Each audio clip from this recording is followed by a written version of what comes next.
Amen. In your Bibles, First Samuel. First Samuel. Amen. Maayong gabi, nalipay ko nga naatang tanan. Praise be to God. Amen. Ang kalipay sa pastor na ay walihan. Lain kayo magwali nga walay walihanan. Amen. Singles, keep living for the Lord.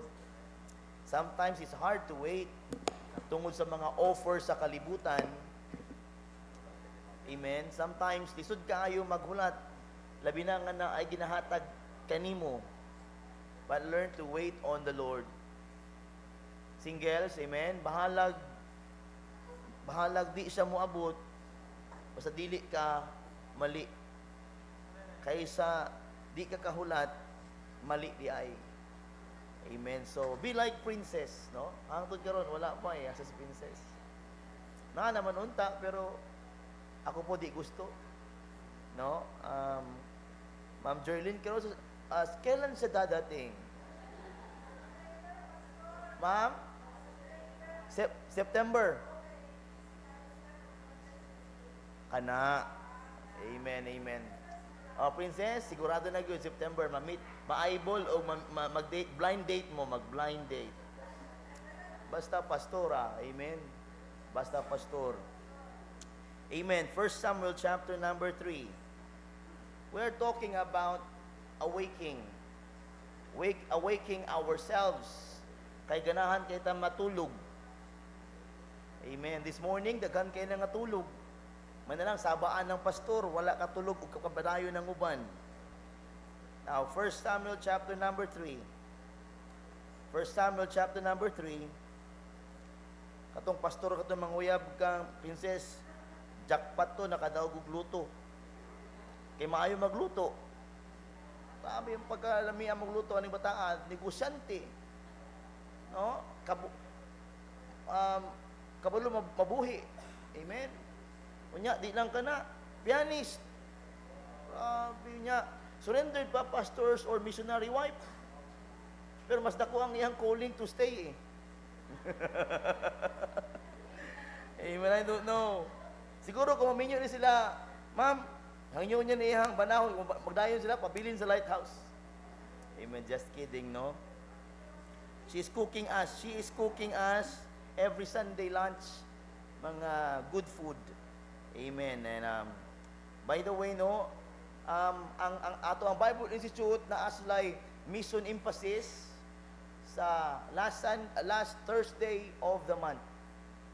Missions emphasis nila, so kung ma-invite mo bilang mga tawag na mga VIP, magkaroon sila diri o kanang mini missions emphasis. Sila ang mag-program, sila tanan. Amen. So kita, ako, attendees na ko nga pastor na nga time. Kaya lahi daw ang magtindog nga pastor diri. Lahi ang mga speakers na nasa giandam mga pagkaon. Sila tanan. Nag-andam sila tulo ka lechon, may ice cream. Hala. Ang mga Bible students, hala. Amen. Let's all stand. Tani, malipay ta sa pagpaminaw sa pulong sa Ginoo. 1 Samuel chapter number 3, verses 1 down to verse number 10. Okay? Sundin lang sa inyong mga mata. Let's read this. Amen. 1 Samuel chapter 3, verse number 1 down to verse number 10. And the child Samuel ministered unto the Lord before Eli, and the word of the Lord was precious in those days. There was no open vision. And it came to pass at that time when Eli was laid down in his place, and his eyes began to wax dim, that he could not see. And ere the lamp of God went out in the temple of the Lord, where the ark of God was, and Samuel was laid down to sleep. That the Lord called Samuel, and he answered, Here am I. And he ran unto Eli and said, Here am I, for thou callest me. And he said, I called not, lie down again. And he went and lay down, and the Lord called yet again, Samuel. And Samuel arose and went to Eli and said, Here am I, for thou didst call me. And he answered, I called not, my son. Lie down again.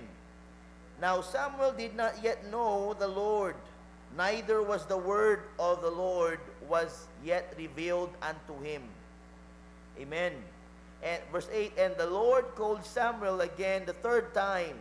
And he arose and went to Eli and said, Here am I, for thou didst call me. And Eli perceived that the Lord had called the child. Therefore Eli said unto Samuel, Go, lie down, and it shall be, if he call thee, that thou shalt say, Speak, Lord, for thy servant heareth. So Samuel went and lay down in his place. And the Lord came and stood and called as at other times, Samuel, Samuel. Then Samuel answered, Speak, for thy servant heareth. You know the story of Samuel, amen? Indot kay pamalandungan. But in this era, mga iso, in verse number 1, there was silence. In verse number 1, and did Samuel ministered unto the Lord before Eli, and the word of the Lord was precious in those days. Yan naman, there was no open vision. Ano ka, no? And let's see it out loud. Amen. Let's pray first. Father in heaven, we thank you, Lord, for gathering us again here, Ginoo, sa Mubalay Alapuan. Father, tonight, I pray that you would open our hearts, give us understanding. And Father, I pray nga kaning mensahe, Ginoo, magdala, Ginoo, o kalinaw kanamo, understanding, O God, also that makapaminaw mismo ang calling. Lord, the world has been so noisy that we as Christians cannot hear your calling.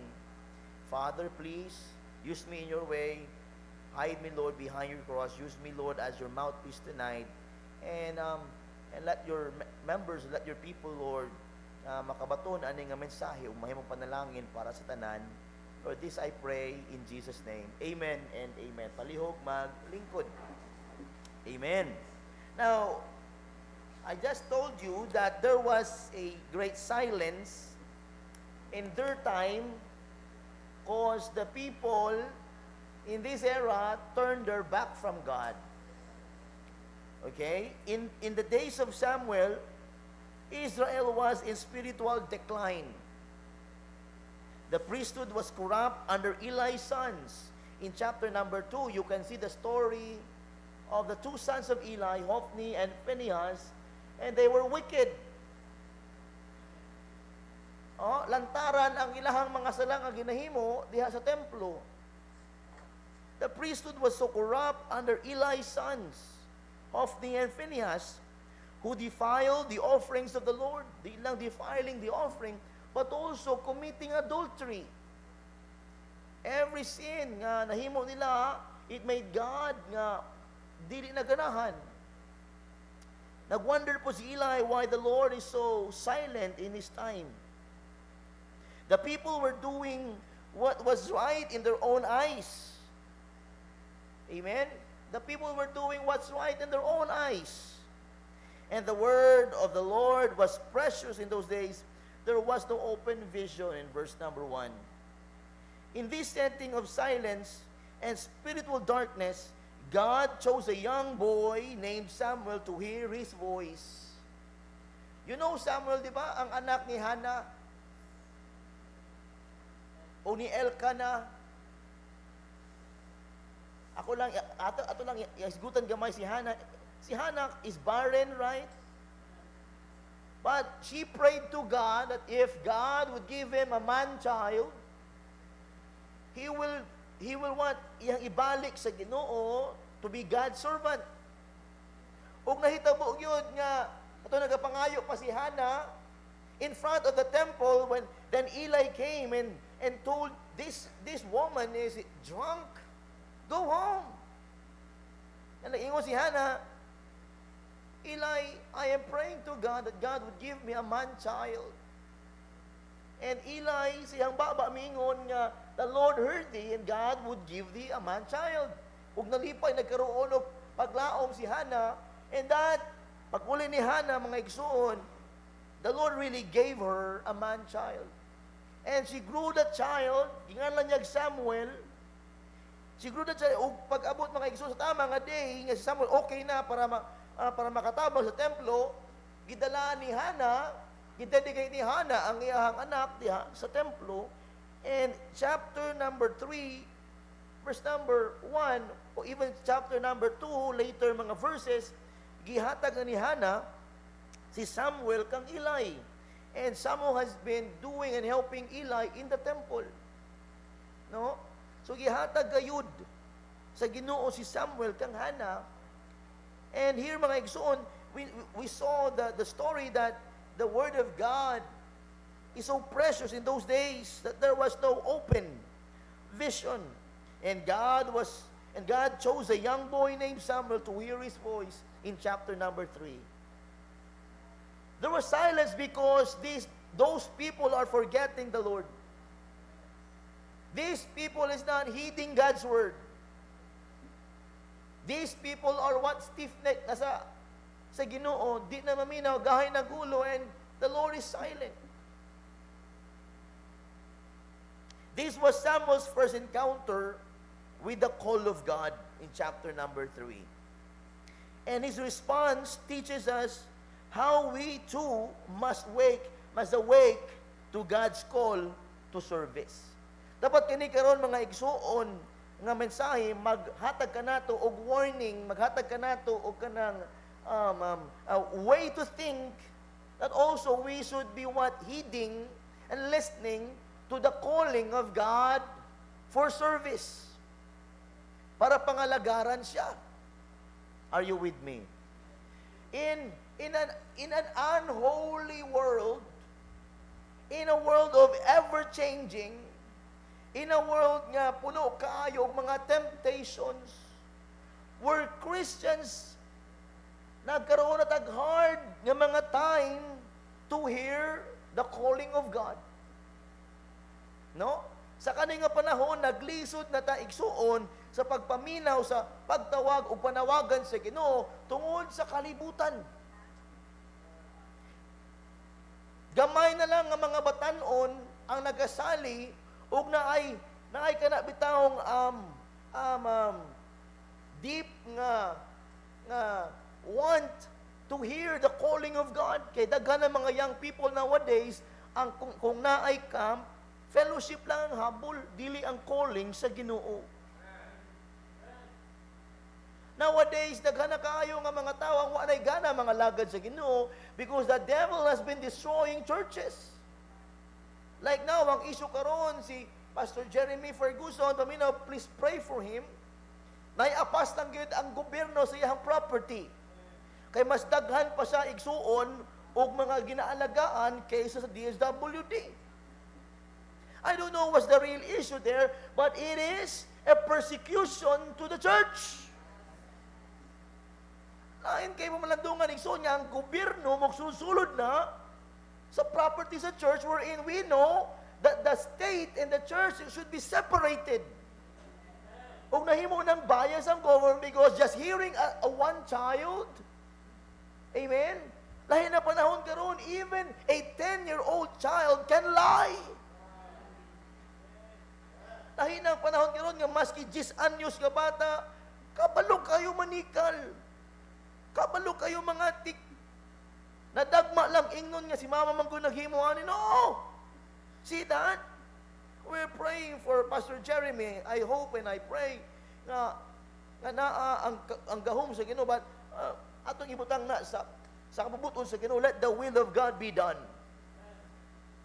Now after that, kung ay na-cease o disease order na, kung tinuod yun na siya, is on what will happen to the church. See that? Naman kaya tayo freedom of speech. Naman kaya tayo freedom of choice in the Philippines. And why? A church nga hilaptan sa gobyerno. Kapula mo, di naman dapat magkuha og SEC ang churches. Because there's a law nga separate ang church og ang state. But kita nag-apply tawag SEC tungod kay need nato. Naghanangita. Pero tinuray lang, but di na dapat. Why? Because the state and the church are separated. Amen and amen and amen. But in our time today, daghan na kaayo ginaguba gyud sa tawhan. Nahimo gani sa yawa nga ipasara ang mga simbahan kitong pandemya. If the devil can do that during the pandemic days, he can do that anytime. But we as a church should stand in the truth, girding ourselves to the armors of God. No, in the time of Samuel, people are what? They dili na sila ganahan sa pulong sa Ginoo o ang Ginoo wa na ganahin magpakitag vision. But the Lord was waiting on one young boy named Samuel. D.L. Moody once said, the great evangelist said, the world has yet to see what God can do with a man fully consecrated to Him. The world has yet to see what God can do with a man fully consecrated to Him. Samuel is fully consecrated to God. Why? Pagpanganak pa lang kaniya, giatiman siyang mama, gitudluan og mga balaod sa Ginoo, gipadako para sa templo, og nagpuyo sa templo, and God was preparing this young boy for the cause of His glory. Samuel was such a man, and his story reminds us that God is still calling servants today. God is still calling servants today. But somehow, some way, tungod sa kalibutan, di na takadungog sa panawagan sa Ginoo, kaya ang kalibutan naapoy mga panawagan. The question is tonight is this: will you listen and respond to the calling of the Lord? If God is calling you, is your ears ready? Can your ears listen? Amen. Can we respond truthfully in the calling of the Lord? I believe this, mga igsoon, every Christian is called for service. Everybody is called to serve God. Everybody is called to be faithful in the Lord.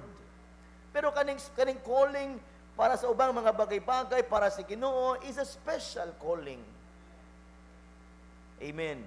Special ang calling nga magpastor ka. Special ang calling nga mag-missionary ka. Special ang calling nga mag-full-time ka in the Lord.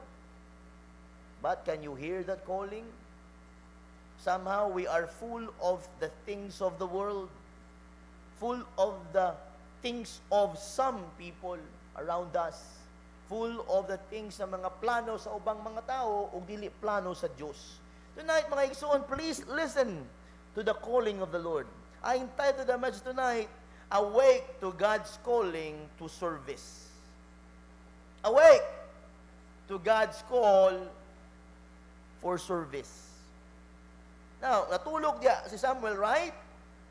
Kana in verse number 7, look at that, verse number 7. Ato ni pamalandungan, kaning versikulo 7. Now, Samuel did not yet know the Lord. Kasi buti pa sa buta na, di pa sa luwas. Now, Samuel did not yet know the Lord. Buti ba na pasabot, dili sa luwas? He's been taught by his mother about God. And he's been observing the temple.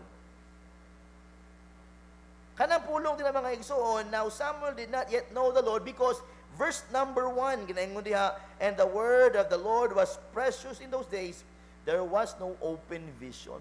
Wala sa ka-experience these things and these things ng Ginoo, magstorya kang ila, ingani why tungod sa mga panghitabo that the Lord is so silent because of the sin of the people. In chapter number 2, you can see, mga igsoon, ang mga awful sin of the children of Eli. In chapter 1, you can see also, mga igsoon, that these people, wala na nagasangpit sa Ginoo. They don't need God in this time.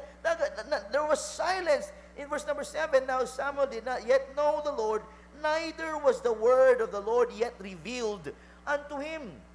No, subo pa malandungan nga templo kini, wala siya nakakita nga ginabasa ang pulong sa Dios. Hello. I don't know what happened to this temple, but the verse said, now Samuel did not yet know the Lord, neither was the word of the Lord yet revealed unto him. Siguro walay Bible reading sa simbahan.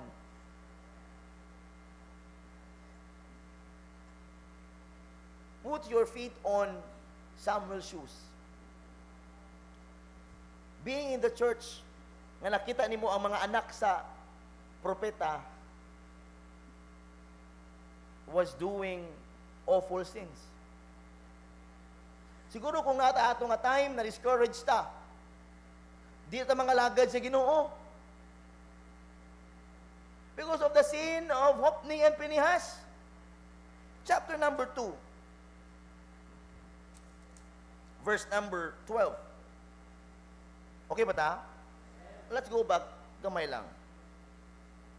Now the sons of Eli, verse 12, were sons of Belial. Sons of Belial means disobedience. Sons of disobedience. They knew not the Lord. See that? Sons of Eli, Hophni and Phinehas, sons of Belial, they knew not the Lord. Subo pa malandungon nga mga anak sa pastor, sons of Belial, and they knew not the Lord. Are you with me? Awful, no? So, pamalandungan, verse 13, and the priest's custom with the people was that when any man offered sacrifice, the priest's servant came while the flesh was in seething with a flesh hook of three teeth in his hand, and he struck it on into the pan or kettle or cauldron or pot, all that the flesh hook brought up, and the priest took for himself. So they did in Shiloh unto all the Israelites that came thither. Tanawa din na. Verse 17, wherefore the sin of the young men was very great before the Lord, for men abhorred the offering of the Lord. The sons of Eli abhorred the offering of the Lord. Awful. Tanawa, verse 18, But Samuel ministered before the Lord, being a child girded with a linen ephod. Tanawa na. In verse number and people and God warned Eli about his sons, pero wala siya mahimo kay iyahaman ng mga anak. If you were born, if you are in the temple in the time of Eli, and you know usa gid panghimo sa mga anak ni Eli, you will be discouraged. Maybe di ka na magpadayon, basin dili ka na musimba. But Samuel did not.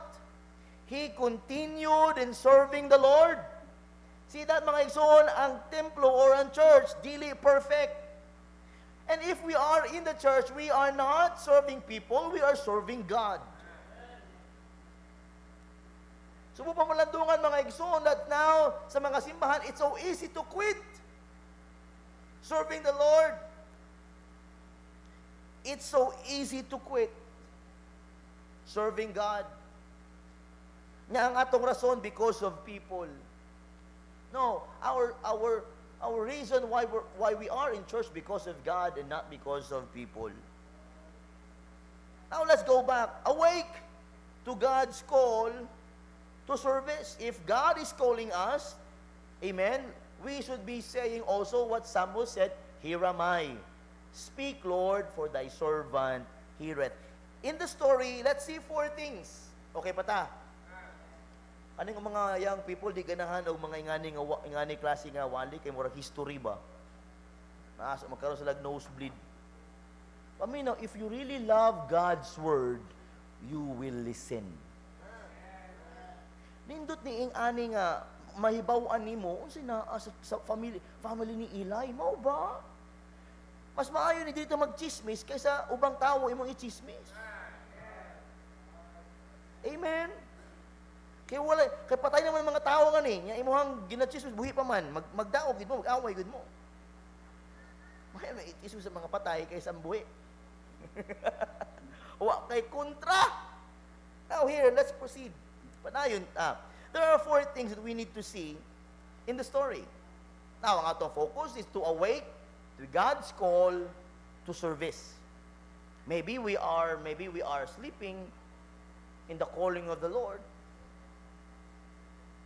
because sa mga atong mga nasaksihan or nakita nga that made us to be discouraged. Eli is a picture of a pastor. Eli is a picture of a father. Amen? But wala siya nag-take action sa mga warnings sa Ginoo. That's why, it was the Lord who made them nga mamatay sila. Para ang young boy Samuel would be the one nga gamiton sa Ginoo. Amen. Paminaw.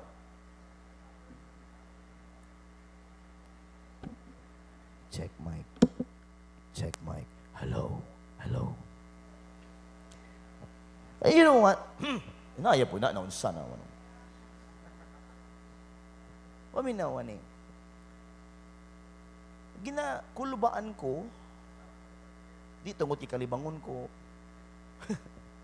Ginakulbaan ko kana bitawng when God is silent in my life as a Christian. Are you with me? Ginakulbaan ko kung ang Diyos silent siya sa akong life. 2 things lang why. Maybe I am not heeding His word, or maybe God wanted me nga madisiplina.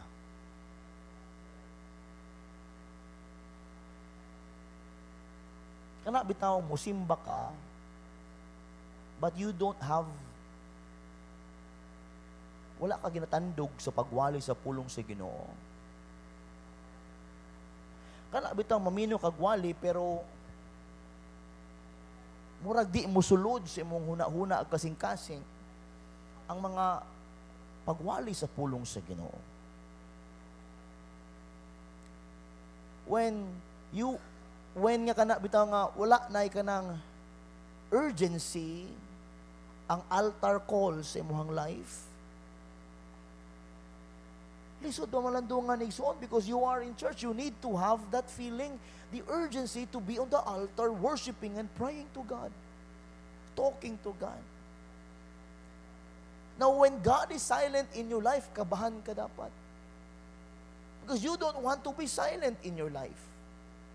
I need God always nga madunggan ako every now and then. I wanted na iyahang mga warnings sa kuha na dayon every time nga magbasa ko Bible, naadayon ang mensahe niya. Gusto ko magsimba ko, ginadukdok sa Ginoo kong kasing-kasing. Because I want God's warning. I want God's voice every time. Pero if wala na ingana nga mga bagay-bagay sa imong kinabuhi, mga igsoon, delikado. You are in danger. Maybe you are full of pride na because you don't want the message. Maybe you are full of anger na because of somebody else. Maybe you are full of problems na dili ka nakadumdum sa mga paagi sa Ginoo. Maybe you are in trouble that dili ka na makapansin sa Diyos. Delikado if God is silenced tong kinabuhi because maybe there's disobedience and the Lord hates sin.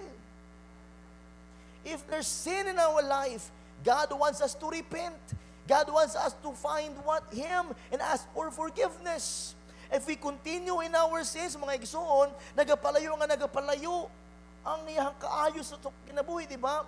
Ang kanang principle nga, draw nigh to God and He will draw nigh to us. Cleanse your hands, His sinners, and purify your hearts, you double-minded. If God is so away, we cannot feel His presence, delikado kaayo. I hope you're listening tonight. We need to be always connected to the Spirit of the Lord. Always.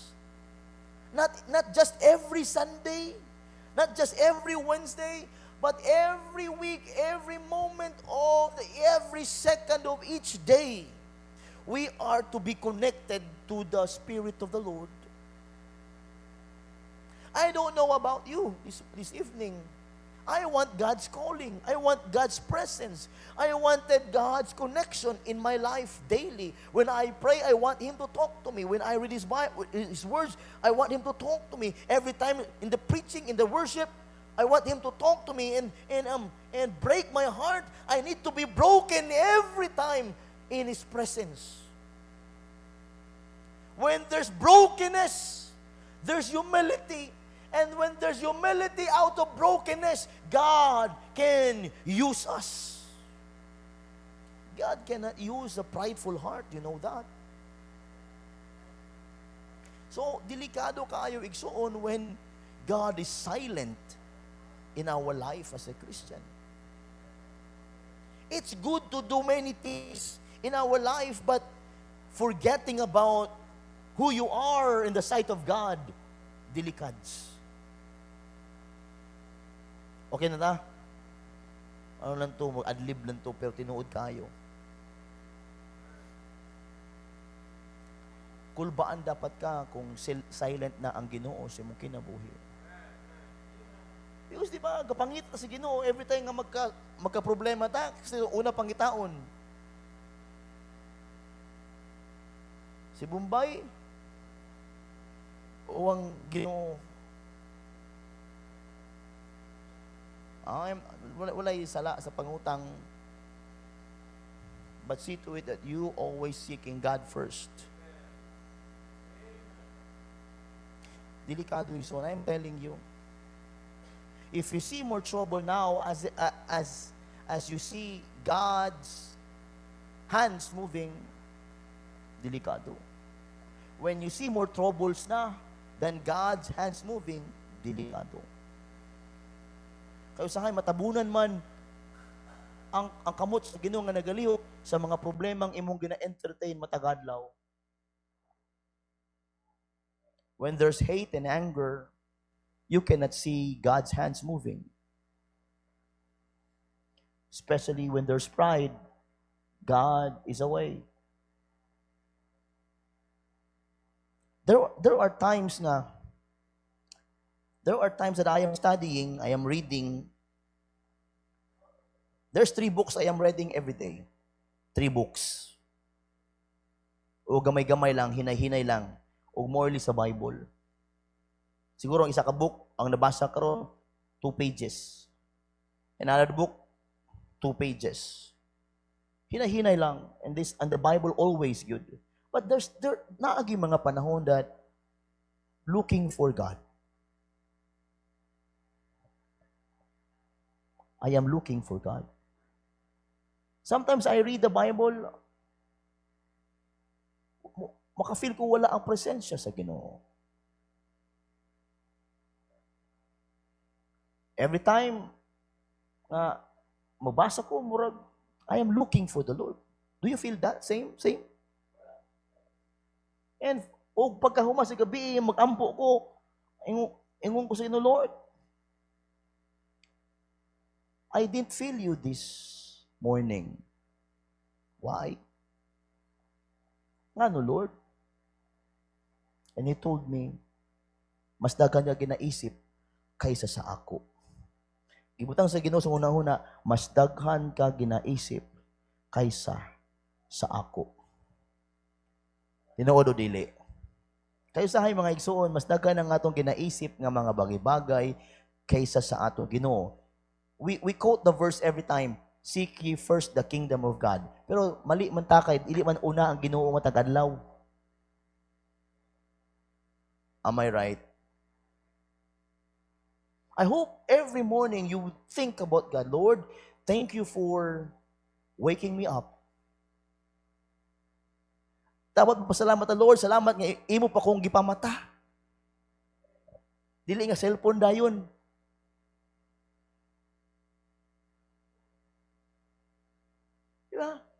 Pag human cellphone, bangon. Mugmug, toothbrush, ligo, eskwela, o trabaho. O sa ginakurin-kurin niya, makadumdum, uy, may Bible kong basahon, uy. Sometimes late na ang atong approach sa Ginoo na dapat first jud siya. I know makarelate ka sa ako. I know makasabot ka sa ako. We need to put God first every time and in every day. If you are truly a Christian, God must be first. There's 4 things we need to see. Why we need to be awake in God's calling for service. Number 1, verse number 1 down to verse number 3, we can see the silence before the call. There was silence before the call. Verse number 1, makita na to about the precious words. There's no visions. There was silence. Before Samuel heard God's voice, there was a season of silence. A silent word. The word of the Lord was precious because men had turned away from God. Nahilom, there was silence because ang mga tao in his time, mga igsoon, turned their back or turned away from the Lord.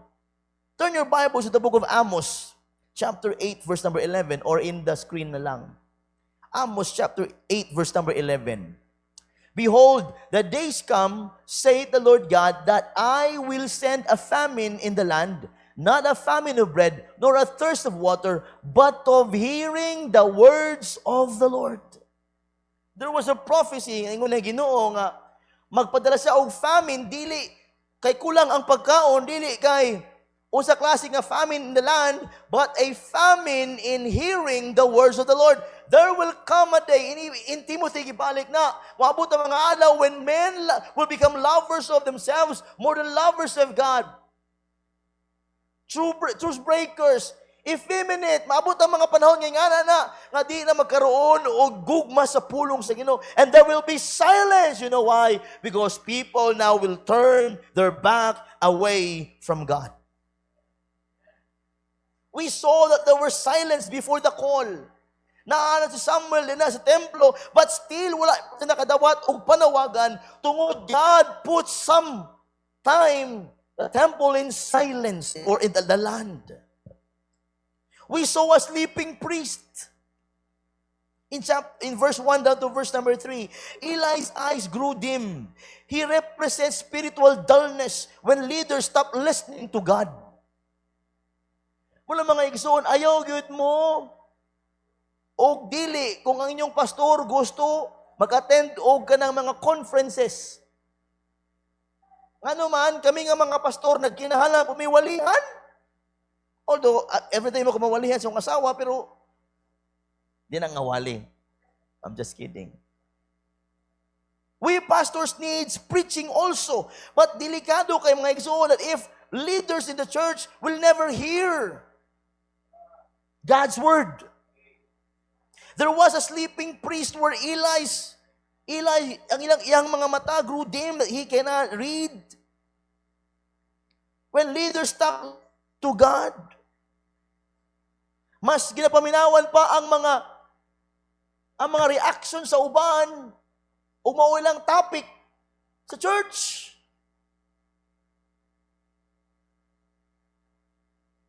Amen. Nowadays, pastors become dull in preparing sermons.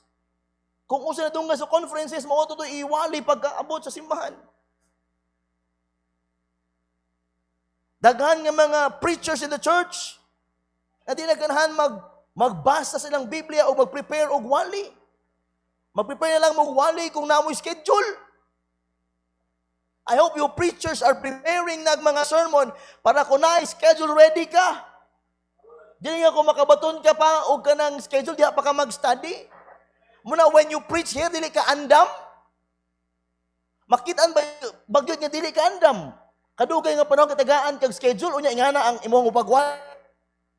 Dili na tungod nga nakulbaan ka, tungod na dili ka ready. Amen. There was a sleeping priest. there was a third child. There was a child, mga igsuon nga, kanunay nag-serve kang Eli, kanunay nga nag-serve sa temple, kanunay nga nag-observe sa temple, and that's Samuel. Samuel lay near the ark of God. Dito sa katulog, mga igsuon, dool sa ark of the Lord. Siya nagalimpyo sa palibot, mga igsuon, though he was young, his heart was near in God's presence. He was sleeping, no, dool sa ark of God. O di asa nag-sleep.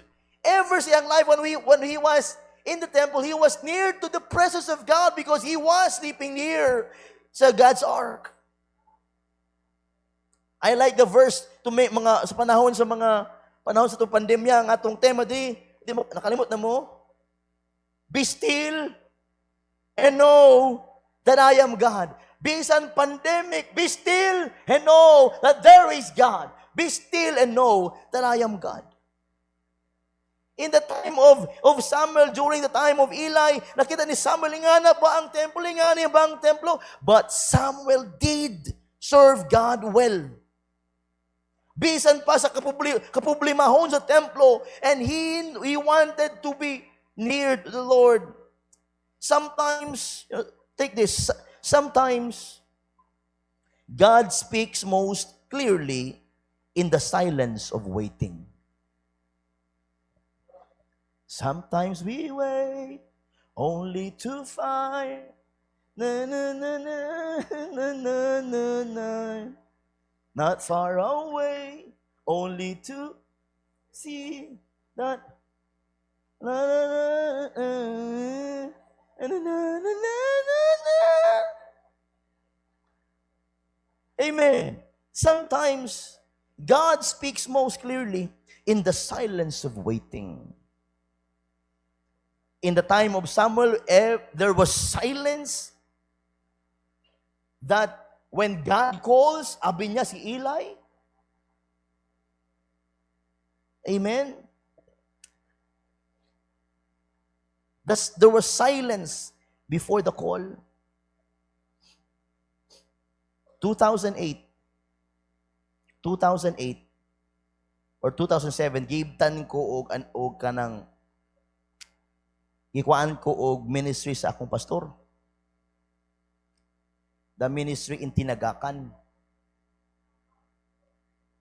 And pastor told me, Louie, stop nimo ang Tinagakan og focus dire. And I've been working to that place 2 or 3 years. Abi na ako, dito na gusto Tinagakan eh. Pero lahi di ay, ang akong pinsan dahil gibutang dito. Ginadala na ako si Corvin, si Panpan, si John, si Arsenio, sometimes si David. But, nakuha ito nga ministry, and nasiyangan ko ba? Nasiyangan ko o then camp 2008 nga camp. Nya, grabe ang wali sa pastor nga nagbutas o kasing-kasing og kanang burden nga dili ko pwede makuhaan og isa ka ministry. That's why I called Pastor Bien and Pastor Ronald and I told them dili pwede nga gamay ta ginahimo. And I told them pwede ba ta makapangita og Bible study kita tulo and I will be supporting you. May trabaho man ko ako magpakaon sa inyo ha. Ako sa prizes ako ang kung may pakaon sa ato Bible study ako. Sige, anak si Ronald, na ako'y igsuon sa Yusaville, sa Apupong. O giadto na mo, o June, after camp, nagsugod na yun, me. Now, nahimo ang Bible study din sa Yusaville because sa tulo ka miguhay, tungod ka magdugang lang og ministry. Kaya di ko gusto, ganahan gamay ministry. Na may bus ministry, ako'y bus ministry na daghan. Pero isa lang naibtan, dako kayo ng trabaho ang Tinagakan, pero nawala sa ako. I don't know why. Pero nagdagdag lang ko, out of silent, kay gusto na ako mga igsuon nga. Then 2008, 2009, isuon, grabe. Grow sa church. Grow sa Bible study. Ito sa Mangga, di na pwede, kaya magtapok na mi. Nag-separate na ang teens, ang adults, ang children, sa Mangga. Ingon tong sa katigulang dito, pastor, na ay ginaparintahan din ang kubo ba? Dulo din ni dito sa pikas kanto. Katon lang rintahi. Para dito taki kung magulan ta mga basa. And nagyadto na ako, girentahan na ako mismo nagbayad. Wala si Pastor Ben o si Ronald, wag ka na 2009 murag nakita na nako nga ilan na gid kong biyaan. So, di na ako gusto biyaan ang Usaville. Di ko gusto nga mapariho sa tinagakan. Nga natagak. Amen? Dito ko sa Usaville.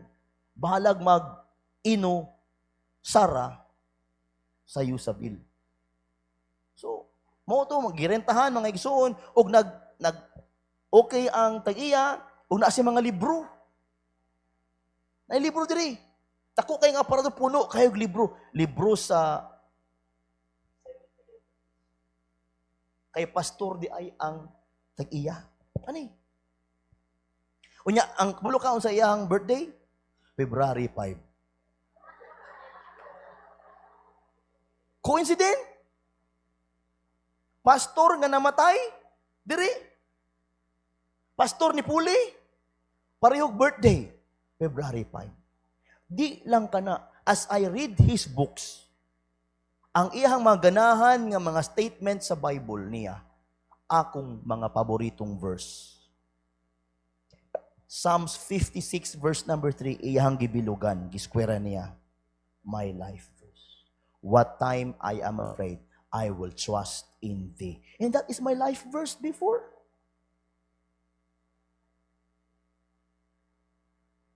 And then mga igsoon, nanghibaw tong balaybo kay nagabasa nako og iyang mga libro. Gipang sa tabi nako tong mga uban, mahilig sa mga prophecy, napa din ha. Napay Quran, napay daghan. Daghan ingon ang anak, pastor, ang pingay lang na kasang papa na. Nagbaha bitaw katong mga books niya nga di ko ganahan nga libro kay sa kuha mga errors kayo, akong ginaog. Nagbaha bitaw, basa, gipangita sa anak, and ko, okay lang. You know what? I feel that nga place pa lang, kabulo ko nga ako gimusalo ani kay hinahinay na kawalay gana si Pastor Bien o Pastor Ronald. O napalit na mo ang land for 70,000 lang. Kay Pastor lagi ang tag-iya. Dali-dali, kasi siyempre may kwarta pa si Pastor Louie, may trabaho pa man. O hinahinay nagapanday, among gi, bakbak ang gilugiit, og naapadaghang kubra. Grabe! Mga sanina, pay mo daghan kayo. Pero kanindot, daghan kurtina. Ito mga kurtina among gigamit para pangdingding. Yes, Pastor Dag na nag-visit, naghatag sa kwarta para pa-extend ang church. Tapos na ang church di nakutob. Bakante ni. Di nakutob ang church kana nga poste ana square gamay lang. Nya na isibog.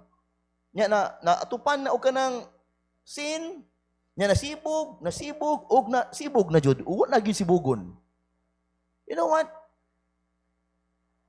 I was thinking before, anong gikwaan ko og ministry sa tinagakan? Tungod kinaada Usaville gahulat. I was in silent many weeks because abi na ako daghang plano si pastor. Pero God mas nindot ang plano sa Ginoo. O gibiyaan ko ni Pastor Bien, gibiyaan ko ni Pastor Ronald, o gingon nila, ikaw na dira, ikaw man tanan, ikaw na dira. Wali mo lang ikaw na dira. So ako na gyud. Di ko kabalo magwali, kabalo lang ko mag-organize. Dili ko sana kana bitaw sa mga PA nga na, kana bitaw public sana PA or JRO. Sa na JRO? Guest Relation Officer. Lahat ng JRO nyo Guest Relation Officer. Di ko ganahan na. Pero front office ko sa East Asia, ang trabaho is to entertain. Kung mag-check-in ka, ako ito bangon. I can manage people, pero this kind o nga ni ano og church murag wala sa akong linya. Now, I'm just telling you this because of the calling of the Lord. If God wanted you to be there, if you have the obedience, if you would like to adopt the calling of God, dili importante imong talent. Dili importante imong kaugalingon, kay ang mugawas igsuon ang kabubuton sa Ginoo paano niya kabuhion o gamiton. Maura na, ayaw kahadlok yun igsuon nga magunsa ko dito. Basig mamatay ko dito. Wa manggani ko namatay. Naupaw ra. Pero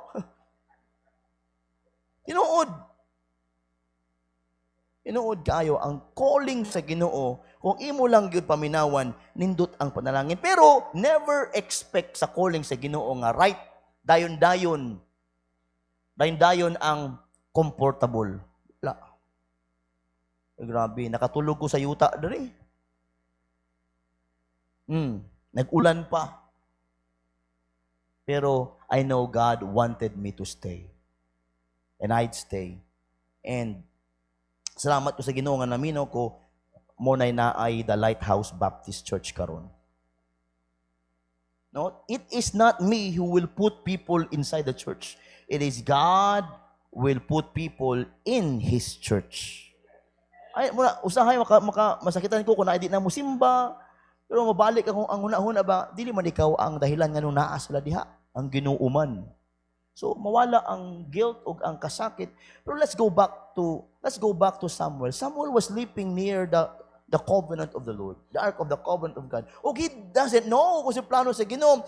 Sa nabasa din nga, wala sa kadungog about the word of God. Wala sa na ingana sa templo, but God is preparing him. But before that, there was silence before the call. Ikaduha, in verse number 4 down to verse number 8, we can see the summons of the call. Summon. Kana bitawang pugos. Reminded ka, warning ka. Somebody is summoning you to come. So you need to come. Kay force man na nga calling. Number 2, mga is the summon of the call. Mga igsoon, pasensyahe ko kung magamit ko ana nga mga words kay gusto na ko. Pare kung S ang number 1, S po ang number 2. Nakita na ninyo? Just to make nga bulak-bulako na to ang mga words din. The summon of the call. God's call came directly to Samuel. Wala nagipaagi sa iyang pastor. Wala nagipaagi kang Eli. Diretso when you read verse number 4, mga igsoon. And the Lord called Samuel and he answered, "Here I." Abi niya nga si Eli to, muna to sa, na ako din imo kong gitawag. But Eli said, "I called you not." Balik sa pagtulog. And the third time yun, Samuel. O didagan siya, "Hira, gitawag ko nimo, wala ta gitawag." And the third time, Eli told him, Oy, paminaw, kung naapay manawag nimo, ingna, "Speak, Lord, for thy servant heareth." O nibalik sa katulog, mga igsoon, nitulog siya. And finally, mga igsoon, ang panawagan sa Ginoo, di lang kausa sa paghisgot si angalan, kaduhana. Buti pa sabot, when the Lord will call, na ay calling ang Ginoo in the Bible, o gibalik-balik ang ngalan, it is a special calling. And in verse number 9, therefore Eli said unto Samuel, "Go lie down, and it shall be, if he call thee, that thou shalt say, Speak, Lord, for thy servant heareth." So Samuel went and lay down in his place, and the Lord came and stood and called 3 times, "Samuel, Samuel." Then Samuel answered, "Speak, for thy servant heareth." And the Lord came and stood and called as at other times, "Samuel, Samuel." Then Samuel answered, "Speak, for thy servant heareth." Induta mga igso, number 2, the summon of the call, it was personal. Wala ni agi kang Samuel, ang calling sa Ginoo personal. When he is calling you, dili paagi sa ML, sa Cebuana, dili paagi sa token text o sa smart, ipaagi niya na kanimo personal. If God summoning you for the call, He will call you personal. God him by name. Samuel, Samuel. Amen. And that calling is persistent. The call name 3 times. The Lord called his name.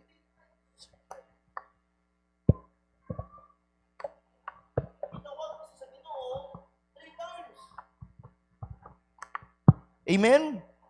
That's persistent. How many times? 2009. Ang ginawa na yung sa kuha, Louie, stop nagtrabaho. Pero napirma bitaw ko another 4 years. 2010, nag-attend me of Pastors and Workers Conference. Dito ginabumba niya akong kasing-kasing. Undang na, pag-focus na, kanaan na yung mga membro dito. It was 3 na may ka-jeep padulong sa Mount Calvary. Nanay na bautismuhan. And God was calling me, hey, stop nagtrabaho. 2010, naingon ko, Lord, tama na ni, sige, Lord. Kung gusto mo ko nyo pahawaon na ng lugar sa trabaho, please do something para makagawas ko, kaya nakapirma ko another pila ka mga tuig. And the Lord did something. And I did nakahawa. Ug naadto ko dire. It was personal and it was persistent. Kung ginatawag ka sa Ginoo, there will be persistency. Hey, do this. Hey, do this. Remember your calling. Kung Bible student ka, remember the calling of the Lord. When God wanted you to pastor, remember His calling. Don't forget about the calling. Kung somehow, some way, i-disturb ka sa yawa about your calling. Amen. Revelation 3:20, behold, I stand at the door and knock. If any man hear my voice, and open the door, I will come into him, and will sup with him, and he with me. Just open the door, because God is knocking. God is knocking persistently. Hey, paminaw. I'm calling you, padayon. Ayag, undang, padayon. God is calling us to continue in persistently. Usa pa mga igsoon, that calling also is perplexing. Perplexing ka na bitaw, puzzling, tawag bagid ko siya bagid ni, unsa bagid ni. But mas bugat ang panawagan nga naklaro kang Samuel. Samuel mistook God's voice or Eli. Abi niya si Eli na nanawag, ang Ginoo na diay. Somehow, when God is calling us, di ba? Makahunahunot ang Ginoo, gitawag bagid ko. Ingon ni Brother Julito pa, bago pa sa nag-enroll sa Bible School, kaya ba pastor? Nga tigulang naman ko. Nagduha-duha pa siyang sulod. Kasi ginawa kami mula sa mga memory verse. Pero you know what? Usa sa mga stand out nga mga estudyante, karon na missions me, when he presented himself as a missionary, murag tinuod yun. Anak ko si Habrad, paano ko tuwagod ko sa butan? Tinuod yun. Kaya mahimo. Ma'am, kung tuwagod na sa butan, uban yun ka? Uban yun, Brad. Perplexing. Abi na to, panawagan sa Ginoo. Tawag ba yun sa Ginoo? Basing na ano lang ko. If God is really calling you, that should be personal, persistent, even though it is perplexing, but you know if it is calling, it is God who is calling. Diba? Usay ako gani, sa una, Lord, ako ba yun? Nga, ako na gisabutan, nga si Pastor Ben manggidiri, mutabang mo lang ko, pero ako di ay. The calling was personal, persistent, perplexing. Many today confuse God's call with man's voice or their own desires. Many today were confused to God's call with man's voice or their own desires. Do not make a decision out of somebody's want. Make decisions if that calling is really from the Lord. Bro, sa tuwa kung faithful ka na, sometimes we do not need the call because we already have the command. Kaya ba, naghihimuon po nga rason, awa mo kitawag. No. Nanay sugo, go ye into all the world. Amen. So, the summon of the call, it was personal, persistent, and perplexing. Listen to this quote, ingon ni Charles Spurgeon. Charles Spurgeon said, when God calls you to His service, He gives you neither a map nor a calendar, but His voice saying, follow me. Ano naman, nasulat naman ng iyang sugo. Follow me. You don't need a map. You don't need any tools. God already gave the command. Follow me. Amen. Number 3. Okay ba ta? Awake to God's calling to service. Number 3, verse number 9 and verse number 10. Tanaw mo sa gihimo din ni Samuel. Therefore Eli said unto Samuel, go lie down. And it shall be, if he called thee, and thou shalt say, speak, Lord. Verse number 10. And the Lord came and stood, called as at other times, Samuel, Samuel. Then Samuel answered, speak, for thy servant heareth. 11. And the Lord Samuel, behold, I will do a thing in Israel. Wow! Nakatawa na siya o panawagan sa Ginoo. Ang Ginoo na istorya na. It was the first time. Kaya ang Ginoo silent baya. So it was him, and God waits for Samuel to grow para tawagon siya for what? Verse 11, behold, I will do a thing in Israel, at which both the ears of everyone that heareth, it shall tingle. Kung makabalo sila, gitawag taga, mabother sila. Ano man, sa kadugay nga panahon, walay panawagan. Ang pulong sa Ginoo, wala man nawali. Pero kung ikaw, itawag taka, it will bother everybody. I have a plan for Israel. Ingon sa Ginoo, verse number 11.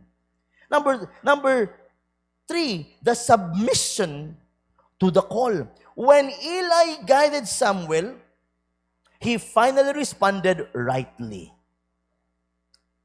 In that submission, there was humility. Samuel said, speak, Lord. A true servant listens before he acts. Ang tinuod nga servant, maminaw sa usa mulihok. Amen. I like what James 1:19 says, wherefore, my beloved brethren, let every man be swift to hear, slow to speak, slow to wrath. In that submission, there was humility. He humbles himself. Samuel humbles himself. Ikadwa, there was availability. For thy servant heareth. Yung Samuel, speak, Lord, for thy servant heareth. There was availability. Gusto maminaw ni Samuel. He identified himself as God's servant, ready to obey. Kaya andam si Samuel He was obeying Eli. He was doing the chores in the temple. And he is ready to obey God. He was humble. Mga igsoon, he was ready. And he was mga igsoon, available for the calling of the Lord. And in that submission, hindi lang humility, availability, but he knows and he has this responsibility. God only reveals His will to those who are willing to obey. Amen. Gahatag lang Ginoo ang Ginoo igsuon o iyahang mga gusto sa mga tao nga andam musunod. I like what John 14:15 says. If ye love me, keep my commandments. So, the submission to the call, there was humility, availability, and responsibility sa panawagan sa Ginoo. Hudson Taylor said, God is not looking for men of great faith. God is not looking for men of great faith, but for men ready to follow Him. Amen. The Lord is not looking for greater faith. He was looking for men who is ready to follow Him. Igsuon, that submission to the call, there was humility, there was availability, and there was responsibility. Kaya panawagan sa Ginoo, kung dawaton nimo, responsibility na oy. We are responsible to the calling of God. O pang-upat, o mahuman ako. Amen? Muna nyo ginahulat mahuman na si pastor. Amen. Ayaw ko dali-dali. Kung nag-study ko ano yung mga butanga, dapat dili nyo ko dalion. Ako nang ipangandaman sa kasimana, o niya, dalion na ko ninyo 30 minutes. Amen? Katong Mrs. Conference ay, mga membro, gusto na mo uli. Alam mo, kabalo nga dapat, ato mas walag dugay sa magwali, kay may love gift na dako. Lugi ko. Mag-love gift ka, o niya. Maulan to ka, gamay. Dili, oy, wata nagabayad para mawali siya. Pero, mga igsoon, pribilehiyo nga ka makapaminaw sa pulong sa Ginoo. Anang, lahi nga taste ba? Amen?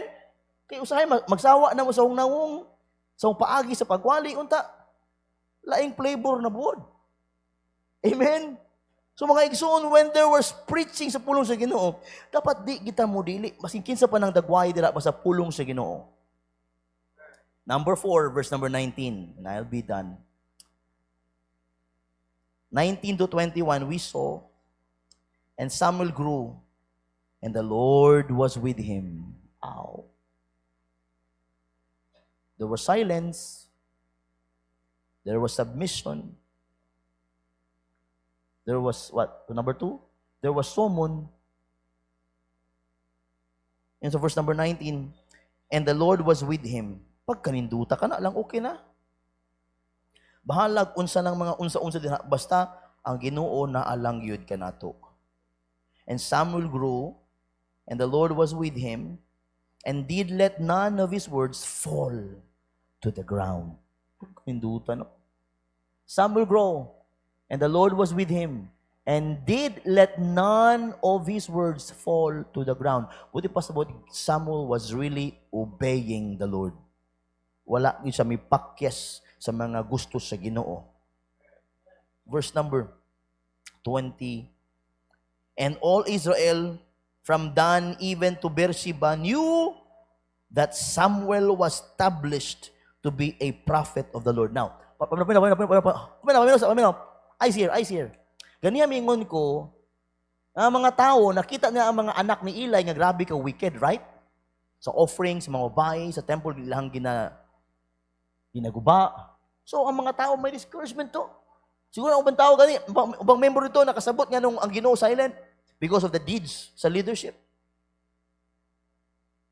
But when these people knew that it was Samuel prepared, established sa Ginoo, unsa kay ang bation sa tibuok congregation?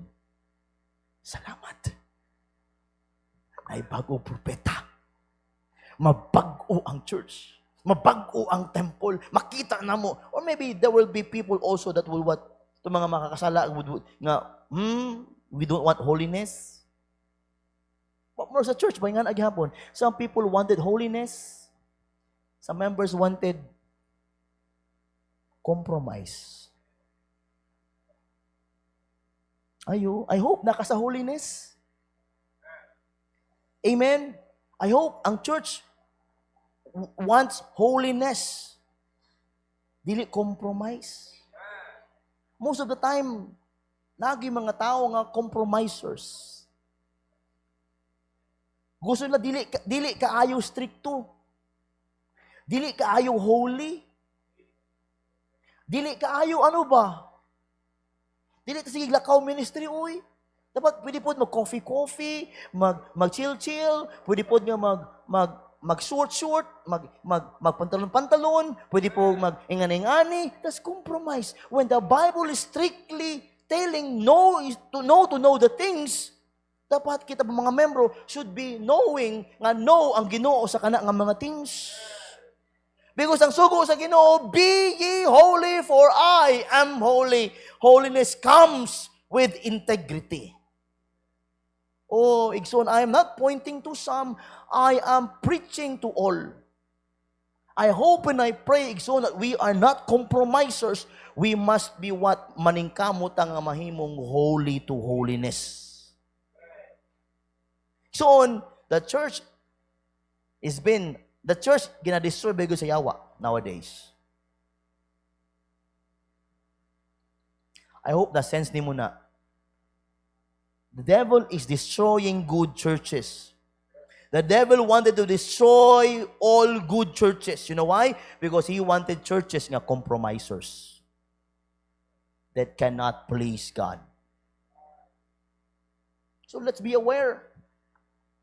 The devil is doing something. Kita, let's stay on holiness.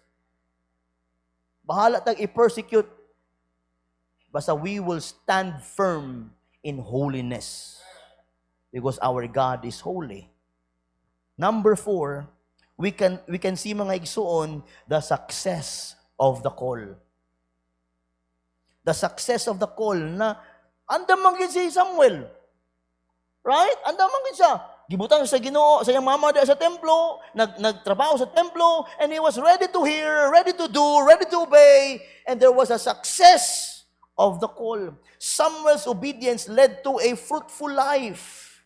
In verse number 20, and all Israel from Dan even to Beersheba knew that Samuel was established to be a prophet of the Lord, and the Lord appeared again in Shiloh. For the Lord revealed Himself to Samuel in Shiloh by the word of the Lord. Grabe, kung ikaw membro at mga time, there was silence. But when Samuel gitawag sa Ginoo ang word of God, giwali na po, gitulo na po, ang presensya sa Ginoo na bati na po. Even Eli, nakabati that it was God who is calling Samuel. Tanawa. So verse number 6. And the Lord called yet again Samuel, and Samuel arose and went to Eli and said, Here am I, for thou didst call me. And he answered, I called not, my son, lie down again. Verse number 7 ba to? And verse number 8, nagingnan ni Eli si Samuel. And Eli said again, Here am I, for thou didst call me. And Eli perceive that the Lord had called the child. Astang indutay son. Kaya bitaw si Eli, guilty siya sa iyang mga anak. Guilty siya kay tigulang na sa mahimo. Nanas din ha, kaya nagtindog lang siya bilang prophet. Usa ka ang gibati ni Eli when Eli knew that it was God calling Samuel. Tatakabulo, alam mo gibutang din, but you know what? After this story, awful things happened to Eli's sons and to him. But let's focus on Samuel. The success of the call, it was confirmed by God.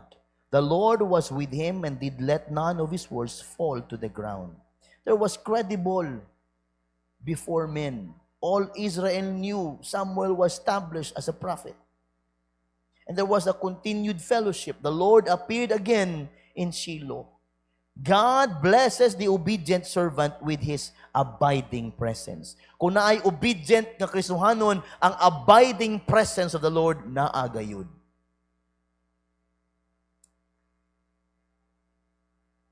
Amen. Church, usa sa akong mga damgo bilang pastor, I wanted the presence of God will stay in our church.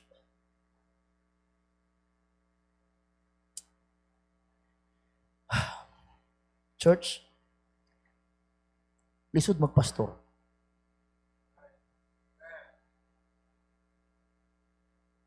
Let me say this heart to heart.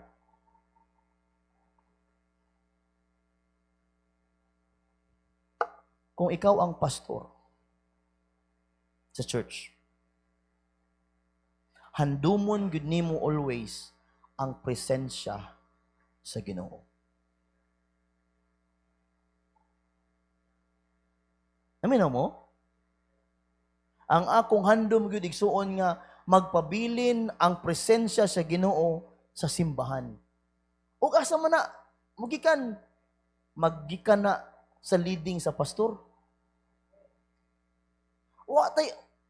Don't make me wrong when I said that. I said, mga igsoon, magikan gina sa leadership.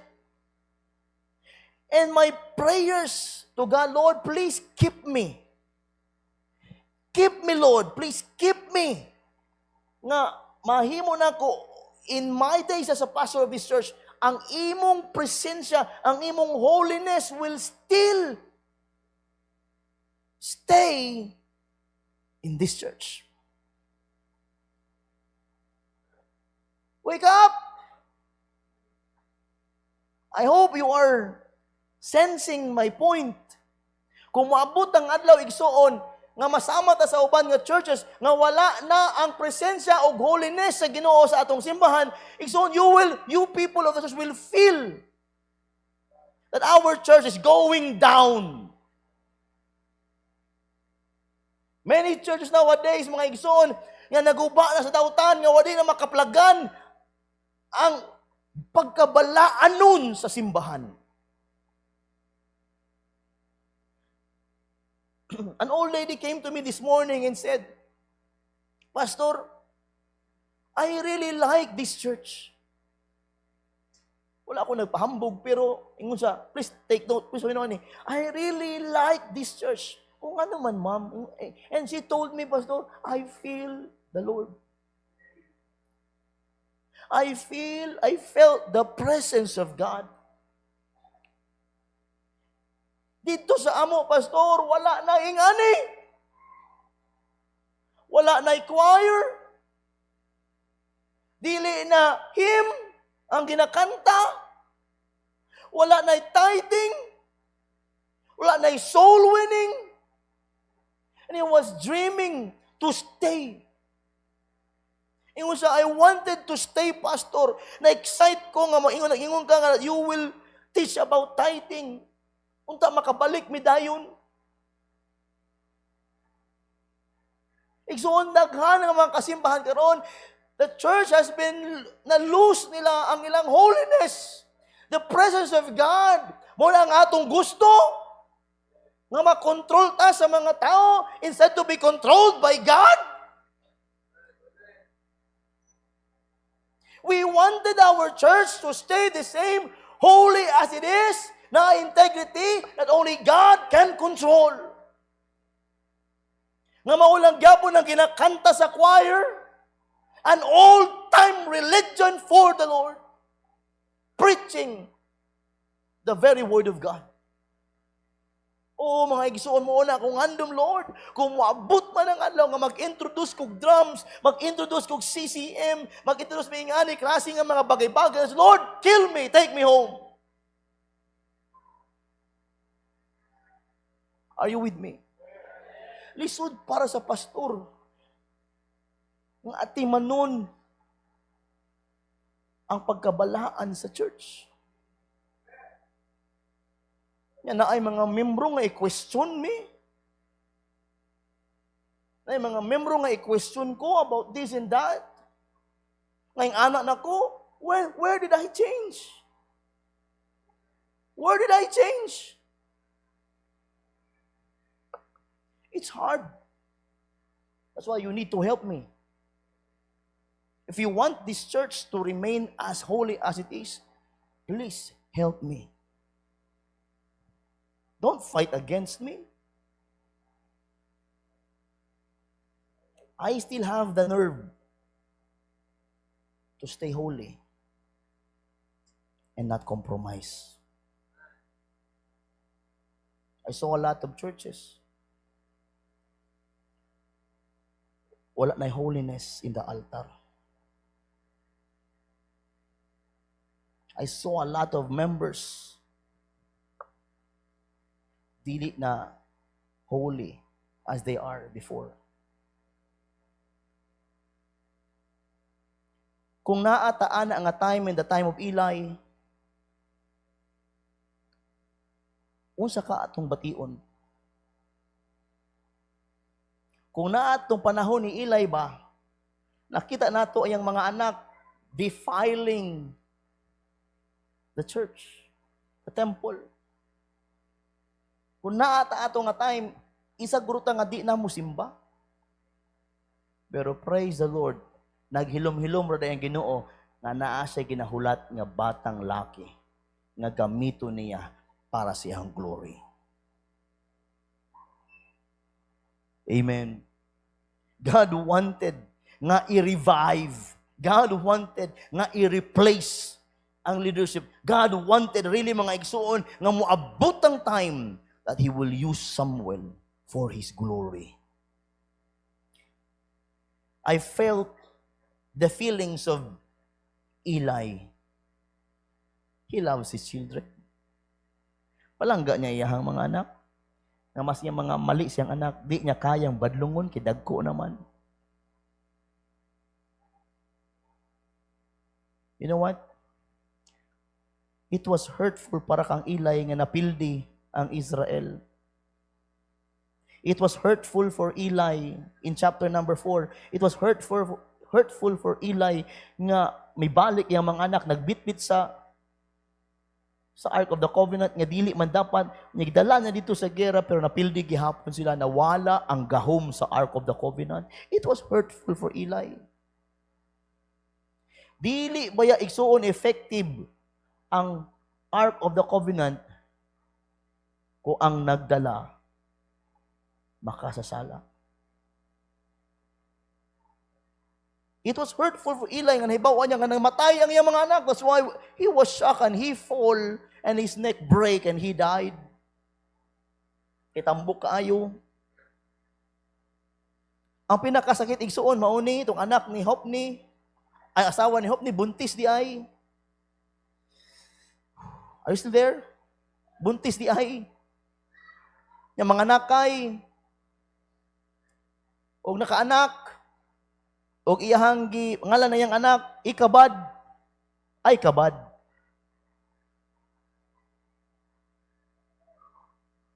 Because she saw the servants fall. Paita sa kinabuhi if you continue in sin. But let's go back to Samuel. Samuel has a success to the calling of God, confirmed the calling of God, credible before men. He was credible before men, continued fellowship with God. So those are the four things that we can see. Let's awake to the calling of God in service. If God is calling us to do things, let's say, Lord, say on, here am I, send me. And I'll be done. God still calls men and women today, not necessarily with an audible voice, but through His Word, through the Spirit, through the needs of the church and the lost. Don't mistake His call for something else. Don't delay when you hear it. Don't deny. Don't deny it because you feel too young or weak or unworthy. Basta panawagan sa Ginoo, take it. Samuel was just a boy. Yet when God called, he said, "Speak, Lord, for thy servant heareth." The difference between a life wasted and a life used for God's glory is one simple response. That is obedience. Ang kalahian between life wasted and life used for God's glory is one simple response. Obedience. We are not wasteful if we obey the Lord. It will be wasteful if we disobey the Lord. Vance Havner once said, "The measure of a man's greatness is not the number of servants he has, but the number of people he serves." So when God calls to preach, to witness, to serve, to give, don't argue, don't delay, don't hide. Instead, say with like Samuel's statements, "Here am I. Speak, Lord, for thy servant heareth." So on tonight, basig na ay panawagan ng Ginoo sa imuha, o di lang kakabati tungod kay mas busy ka sa ubang bagay. Dili paulahi ang tanan. Hello? Dili pa ulahi ang tanan. Say, Lord, speak. Thy servant heareth. Let's pray. Father in heaven, we thank thee, Lord, for another message from you. Lord, I pray nga di makawang ang tanang mensahe nga among nadunggan, nga amo gyud atimanon, kuhaon, i-apply